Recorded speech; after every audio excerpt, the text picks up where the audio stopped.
Goedenavond iedereen. Welkom in deze nieuwe live feed productiviteitsworkshop, waarin dat ik specifiek in deze workshop me ga richten op information management. Dus de laatste I in het hele concept van AIM. Ik ga mijn stoel even vastzetten. Voor diegenen die mij nog niet kennen, mijn naam is Tim Goerts en I just noticed that I was starting off with the Dutch language, which is a very interesting one. I want to start welcoming you for this productivity workshop. I'm fully going to focus on information management, which is the last I within the AIM concept, aim to be limitless. And the AIM stands for Action, Information and Insight Management. So for those who don't know me just yet, my name is Tim Goerts. I am educated as an electrical engineer. I kind of dove into the whole productivity and now within that solopreneur, working for myself and helping where I can, like learning the stuff that I'm doing.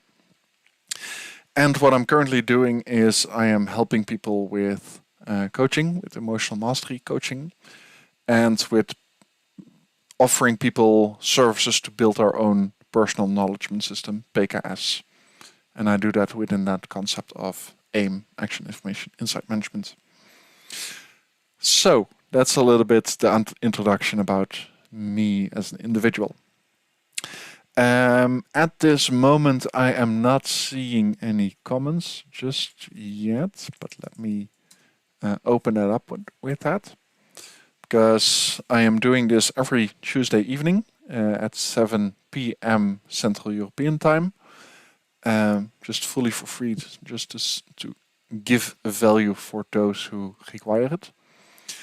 And every week I go into a specific subject, and I'm publicizing that subject beforehand. I didn't do that with this one, but I'm going to do that.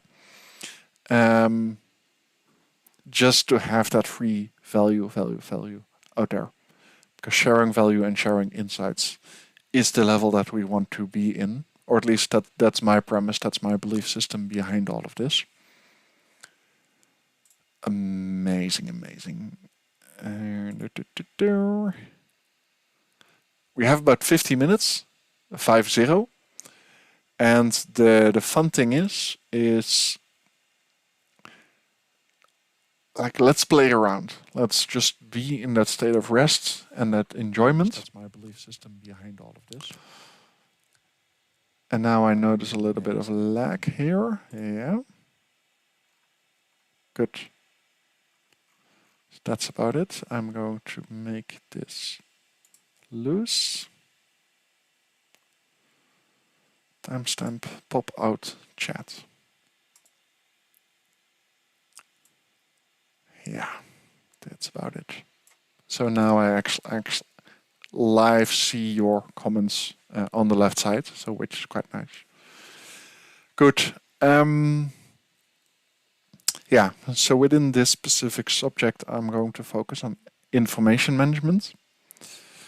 And the premise behind this is, or the idea behind it is, we're currently so overloaded by the amount of energy that you're receiving through social media, but also newsletters, your email box, fully full with. Recently I saw someone, what was that? 15,000 mails, something like that. It's like, wow, like in her unread mail, so active in her inbox. And that kind of led me personally into that whole managing of information, as in if you receive a piece of information that you find valuable, then the question is, where will you use this piece of information for, or how do you organize it? That was the starting point of my question. How do you organize this? When I'm receiving something from Alex Hormozy, for example, for me the question was like, okay, like I want to save this, where to put that? Somewhere. And what I noticed that I had the tendency to to organize that information based on the subject. So in this case with Alex Hormozy, it was sales or building the business. Well, no, specifically sales. So that's the subject that I've connected it on. And I noticed myself that I became almost addicted to capturing data. It's like signing up for all of the newsletters and all of the free information and then capturing it and then having like, yeah, now I have it. Now I have the answer in my organizational scheme. But there was a missing piece. And that missing piece was action. And specifically, where to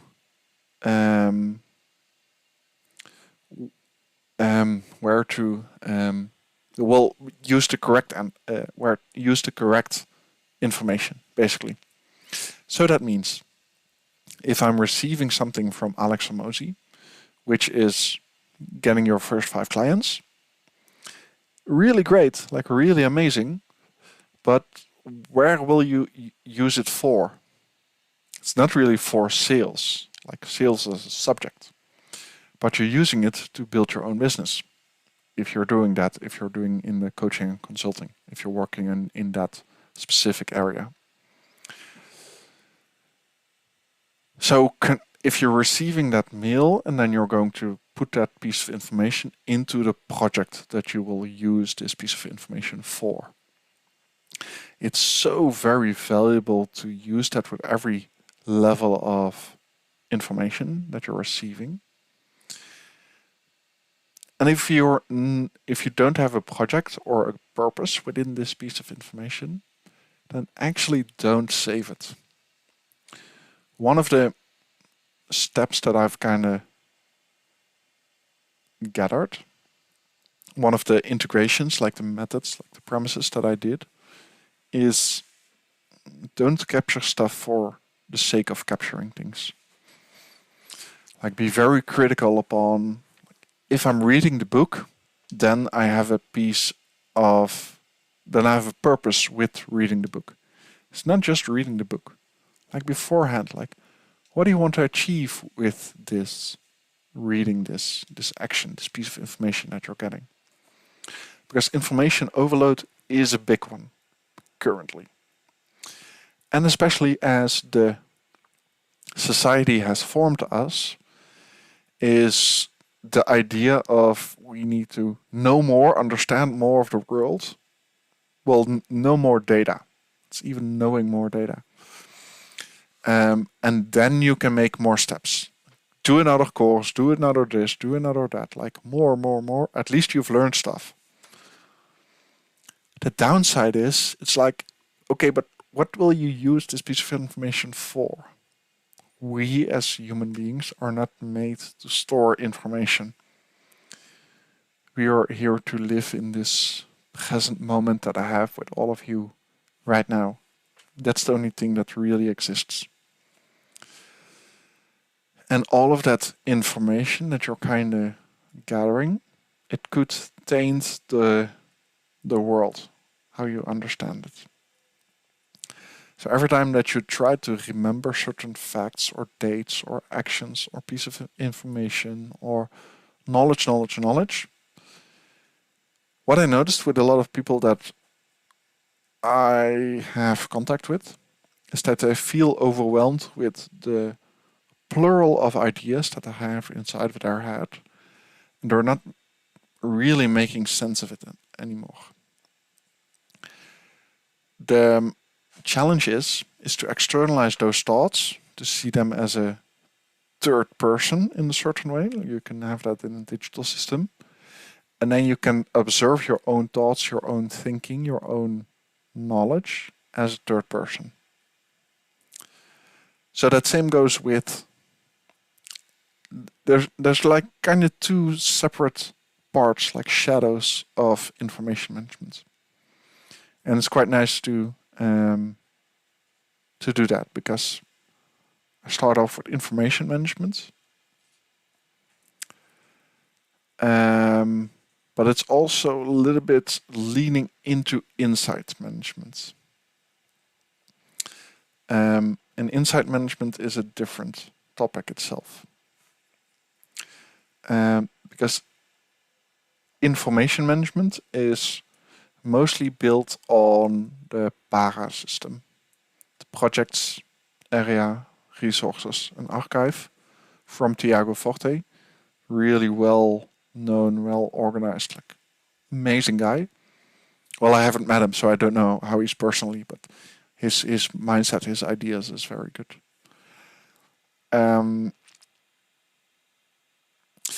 Yeah, so information management is store that information based on the project that you're working on.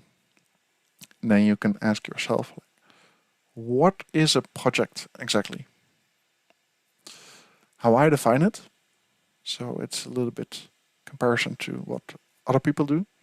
A project is a smartly defined goal with, well, smartly defined project with an end goal. So that means if it's finding a new job, for example, then when is this job completed, this project completed? It is when you've found yourself a job and like signed the contract of you working together, you working there. And what you need with information management is all of the pieces of information that you need to achieve that goal. So this could be you not knowing how to write a CV. Then this is the piece of information that you collect with that specific project. And then focus on the project instead of focusing on the task and that piece of information. Same goes with actions. You're going to connect that with your project as well. And like a list of companies that you want to contact. That's also a list of data that you've collected with that specific project. It's a very powerful one to really integrate, because every time that you open your project, you see all of the pieces of information that you need, that you think that you need to make it happen. And after you've worked on your project a little bit, then you notice, hey, I'm missing a kind of thing, like a piece of information or a skill that you need to work on or something like that. Great, let me just Google the source, Google for a specific source, because I personally believe that information currently is for free. Social media with websites, with newsletters, with all of the information is kind of for free. The biggest challenge is how to integrate it into your own being, into your project, into your goal. So let's imagine that you have a job interview coming up, but you're not really skilled at talking confidently or not properly using words, like your vocabulary is not correct just yet, or your way of pronunciation. Great, then go to the Instagram of Vin, go through his shorts, like see which of the shorts that could really help you benefit your own growth. Write down those pieces of information and then add that piece of information or the links to his shorts, and then add that to your project. So this is a piece of information like, I have an information there, and then the question is, where will you use this for? Very powerful. Because while you're working on your project, you'll find out what kind of layers that you're missing from your state. Yeah, that's a little bit the information management. And then I want to go a little bit on the different note. And it's kind of different aspects, but I'm kind of integrating those two, which is the insight management or the idea management. It started off with a little bit of history within the AIM concept. I really love that concept of the aim to be limitless. Because aim to be limitless is the main topic of the company. And I'm having that aim part, which is the productivity side. which includes action, information, and insight management. And I have that limitless part of emotional mastery based on the map of consciousness layer. So, the background of AIM, it started off with idea management, how to manage your ideas. Because as many of us are, I don't want to say it's struggling, like many of us are researching stuff and we're learning stuff and we are reading books, at least in the culture that I'm in. Like almost everyone reads, thank God. Like, it's really valuable. And then you're trying to understand, you're trying to get ideas of your understanding upon the world. Like what works, what doesn't work, what's connected to which part, like idea management. And based on that, I found the concept of Zettelkasten. And Zettelkasten is roughly translated as note boxes, I think. Note or like paper boxes. What is Zettel? I think paper boxes. So that means that there is a certain professor that used this method. And that method is building your understanding, your ideas from the ground up. Then every time that you're reading something and you have that idea as in, is that the thing that it's working like this? Then you write down that specific idea, like as a separate idea, separate piece of information. If you have that second one, third one, fourth one, fifth one, like wrote down, and then you see a certain commonality between the first idea and the fifth idea. Then you're going to create a new node, and you're connecting that new node with that first one and the fifth one. And that will create like references, like lines, like connections. You can do it software within the software packages. You can do it like this, but also like the original user, he actually created a database of like within his paper boxes. We did an index, as in writing down the index in a certain way. I will show you that in a second. And based on that code, he could like see through all of his ideas. For this node is connected to that node, and this connected to that node, and he had 2 or 3 options, and you could go to that one, and that one had 2 or 3 options. You could go to that one.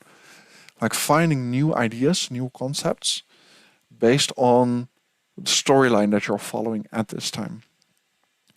This is also kind of what I understand at this moment is the way that our mind works. As in, sometimes you're having that idea and you're like, oh, and is this also connected to that one? And also connected to this one? And also connected to that one? You're making new storylines, new ideas. And that's the power of our brain. Our brain is very creative in a certain way that sees new references, new reliabilities. It's not really the word.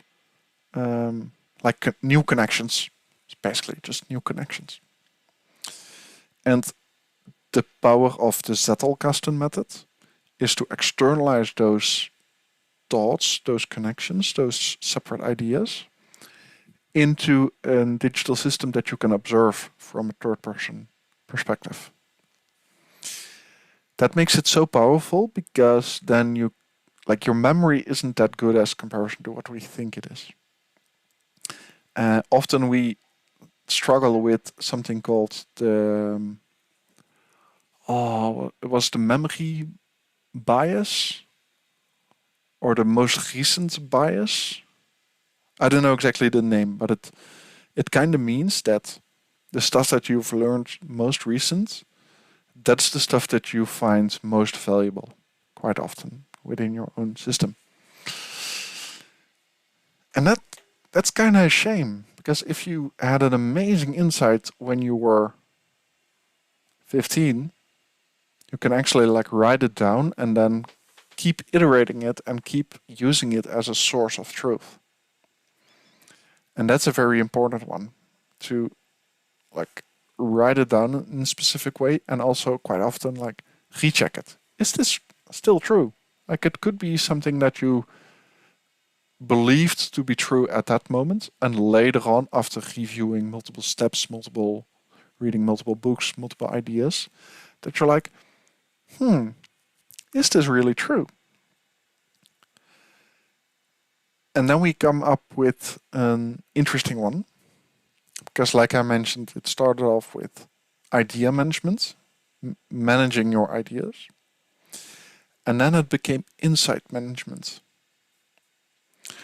And I really resonate with that idea of insight management. And what is an insight? An insight is something like a piece of information that changes your belief system, what you feel to be true within your world, perception. Because what I noticed, I mean, drink a little bit of coffee right here. I have so much time together. Everything is fine. Like slowing down to speed up. That also includes for me. What I noticed, especially as an engineer, I've been educated as an electrical engineer. I really thought that the world was based out of facts, out of reality, out of truths. And when I somewhere made that shift on insight management, so this is very recent for me personally, like the past year, 2 years, that really crystallized.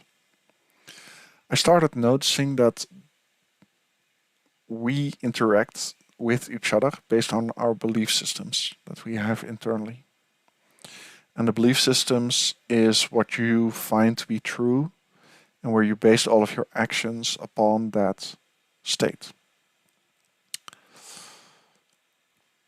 Based on that, okay, let me tune into this specific one. There was a specific author, Rutger Bregman, and he has a book called, I'm going to say it in Dutch, De meeste mensen deugen. For those who don't speak Dutch, it means that most people are good. And this is something that I've struggled with a long time for myself personally. As in, okay, but is humanity good by itself? Is everyone else out to get you, out to get me? Am I good? And currently in the world, we have that I am enough or I'm not enough, and I need to feel enough. Because of this book, partially, kind of transcended that idea, as in there is not even a definition of I am enough. There's it even transcends that idea. And that was a really massive shift for my personal insight management, because that meant that that whole concept of right and wrong kind of evaporated because of that. And I was able to do this properly and then review my notes. And I was like, oh, now I kind of started to understand. Like choosing a different path. This is called the Hobbes versus Rousseau argument. As in, is humanity good or is humanity evil or bad? And what I noticed based on this is I leaned into Solzhenitsyn, Alexander Solzhenitsyn, that he talked about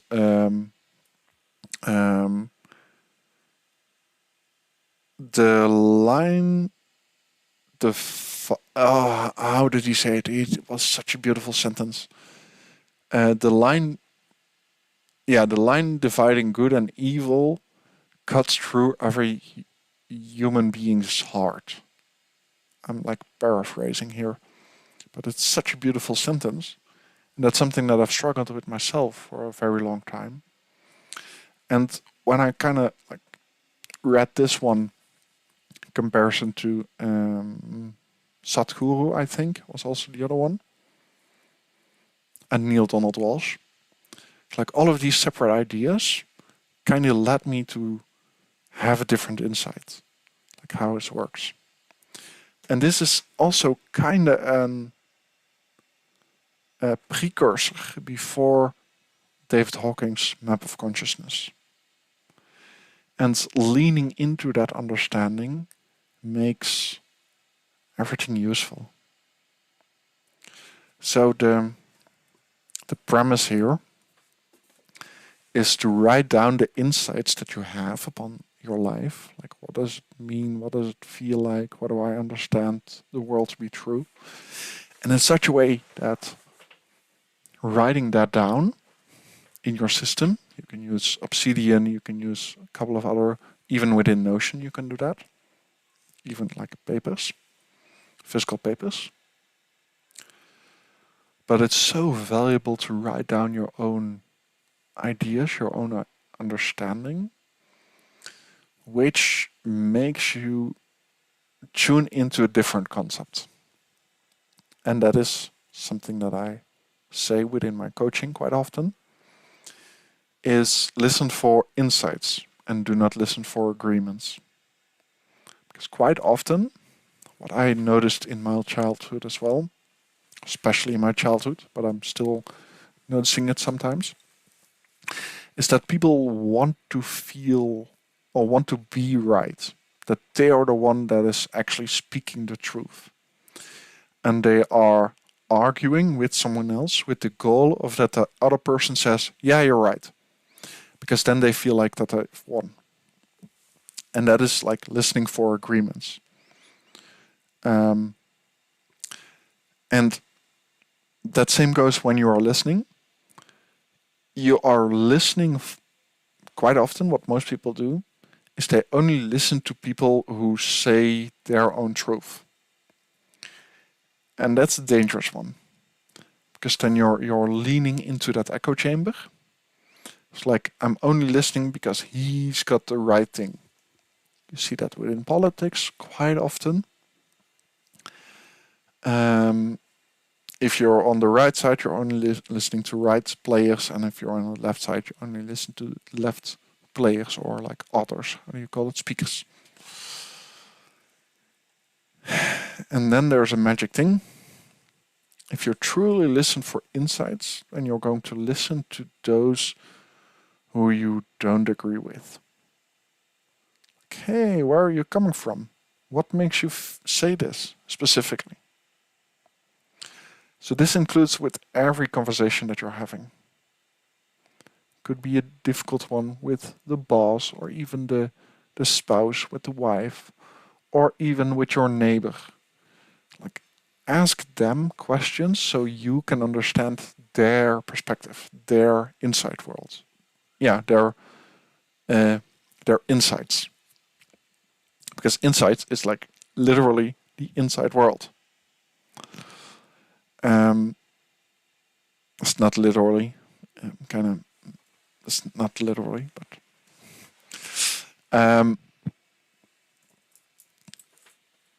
yeah. So listen for insight while you are in a conversation with someone.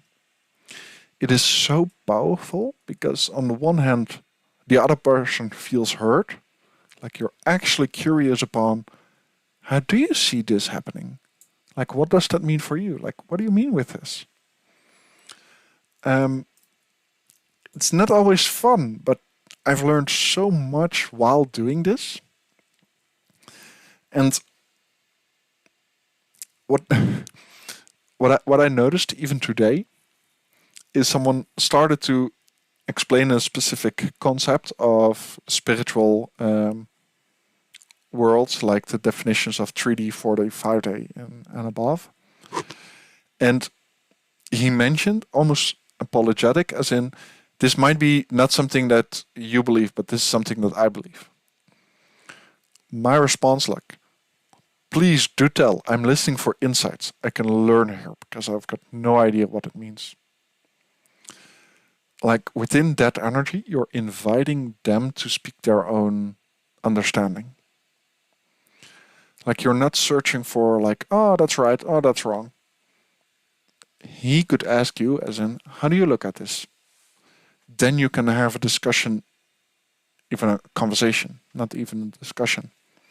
Because that's based around the insight what the other person has with being curious as in, okay, but what exactly does 4D mean? Is there no time in that space? Or like, what does that mean? Is that connected to that whole concept of Albert Einstein with his relative theory? Like, is that connected somehow? I've got no idea. Like, in this case, I've got no idea how it's actually connected. I have my own ideas, what I believe, what I understand of it. Not even what I believe, but what I understand of it. And later on, what happens is that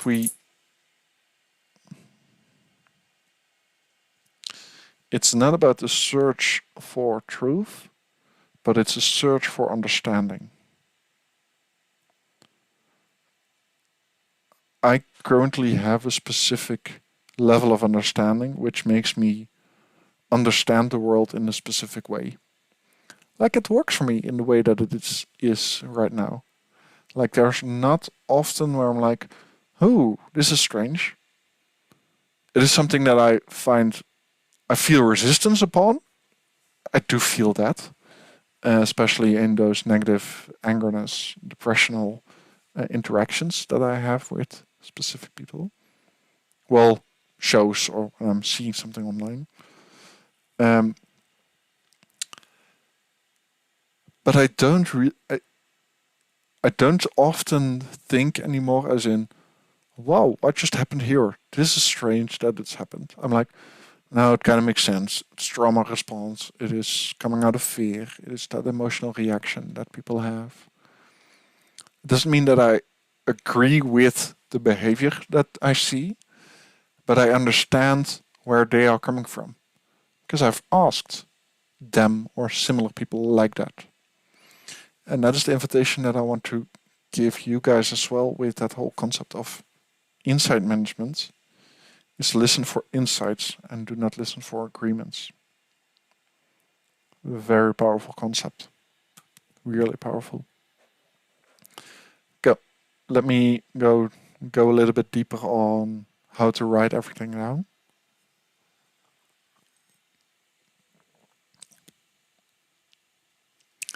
Such a nice world.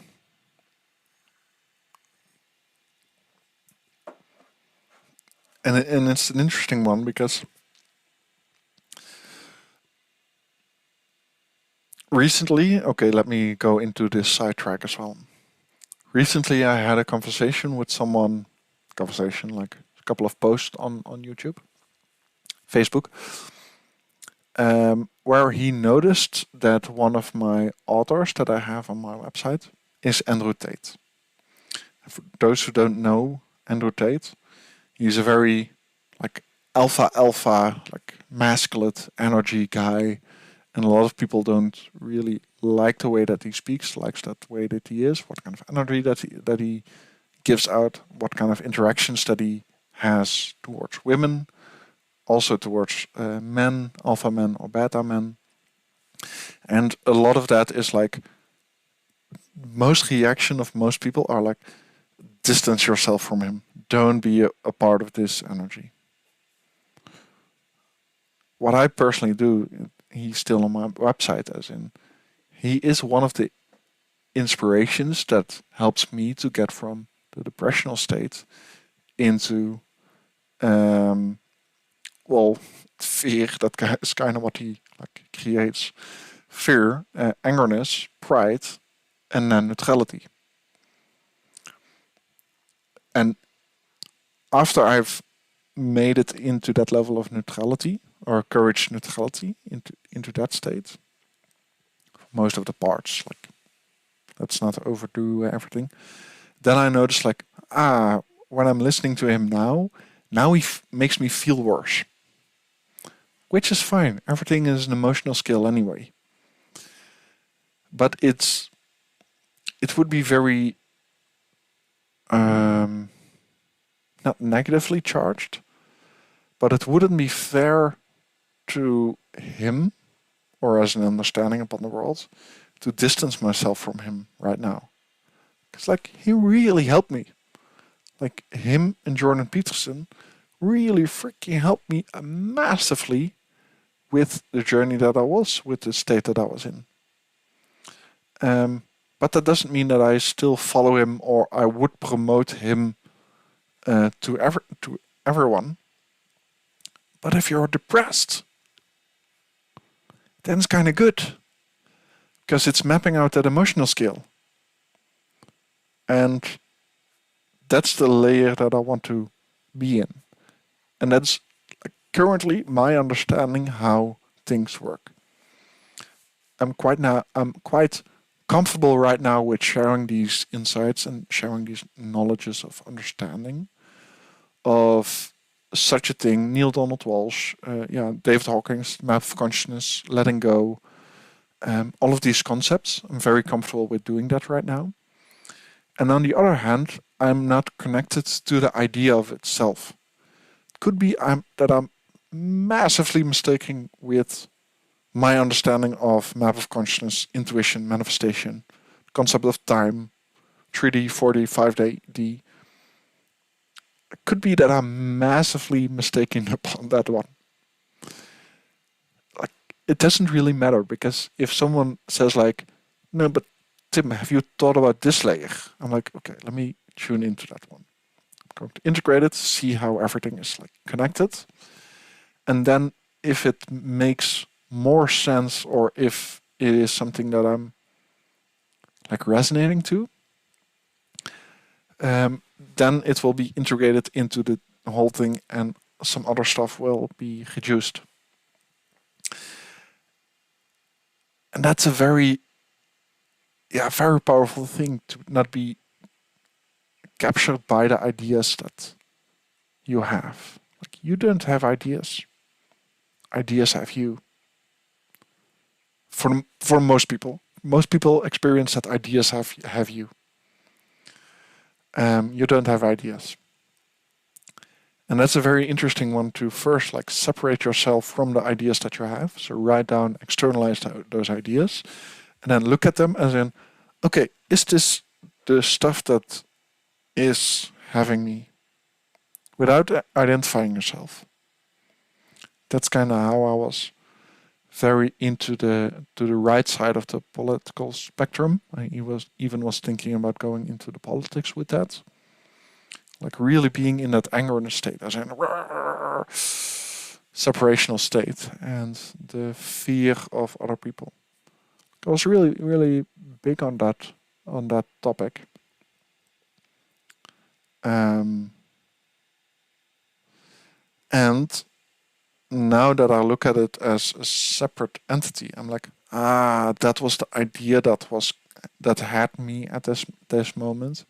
That was driving me to do those kind of behaviors. Which is fine. And like, side note, there are still some ideas that are currently having me, which is leading me into specific behavior which I'm not particularly fond at. And my tactic, what I have myself currently, is I'm mapping out the ideas more and more and more, which have me, to choose, like to write it down externally, and then to choose, okay, is this actually benefiting me, or do I want to like change something? Lifebook is really helping me with that, with those layers. So that's about it on this particular topic. is there something else that I kind of want to tune into?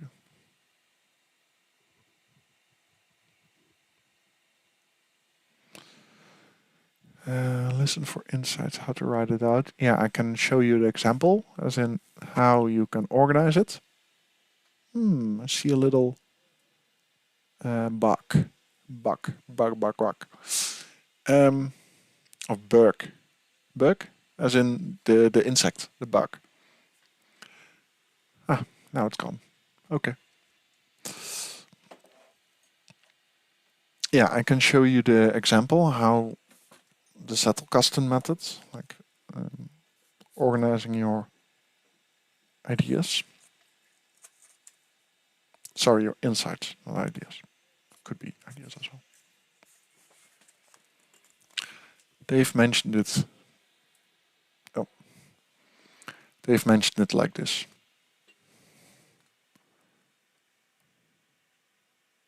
Does it? No, it doesn't really come together. Like all of the different blocks are one separate idea, one separate insight that you have. And you can connect that with a different idea that you have, but you can also like side reference it to a different set of ideas. And which is very useful for you because then you have that space to go over a couple of ideas, to go over different mental ideas. So what I personally did, one of the things that I'm thinking about, what I currently believe to be true, like within NLP, you have those 6 directional states, as in visual, auditive, and kinesthetic, and analytical. And then on the analog and the visual, you have the present and the future. The future and the present. Those are the 6 scales. So comparison to the direction that your eyes are moving, you probably are thinking about a specific part. And then I saw something somewhere.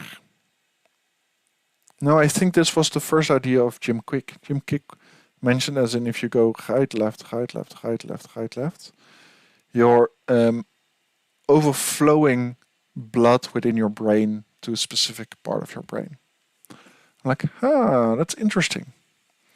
Would that also be connected with that idea of if you look high on top, is then also your blood flow in that particular area in your brain? Does that change? And I was thinking about that. I'm like, are those two connected? I've got no idea, but this is for me at this moment, like writing that down as a separate idea and connecting those parts.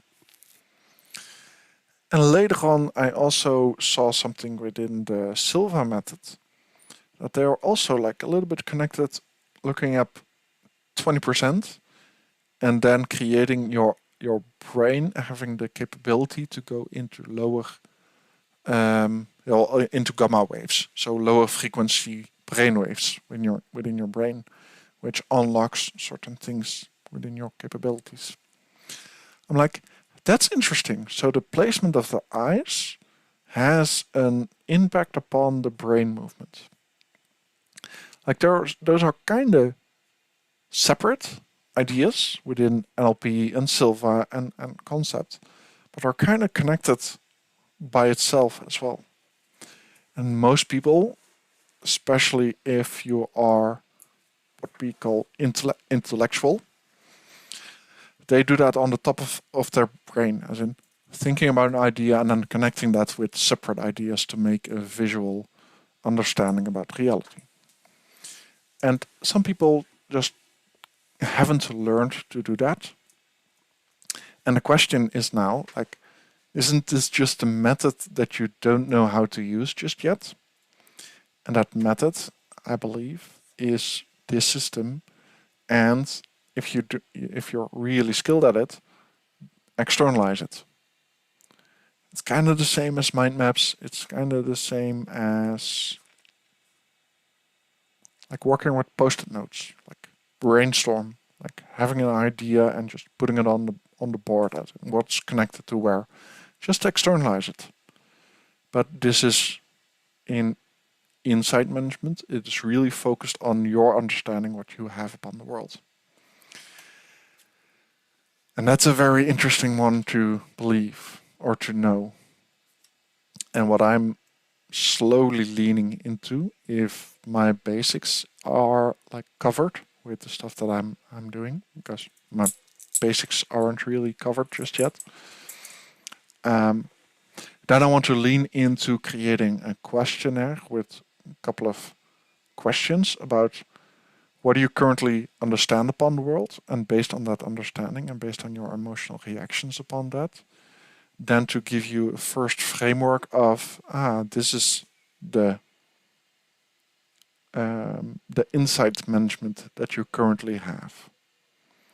And that's something very interesting to lean into within the future. But that is working together upon that one. Good. I'm going to, all right. I'm going to close it off with this one. I want to thank you very much for those who have seen this one live, or if they are doing the review, if they're watching the review, feel free to comment down below. Currently, I'm reading everything, so that's quite fun. And yeah, and I'm going to update the website itself to like clarify a little bit. Aim to be limitless, that the aim is the PKS creation and the limitless part is that emotional mastery underneath this. Good. All right. Wish you the best and have a great evening. Bye-bye.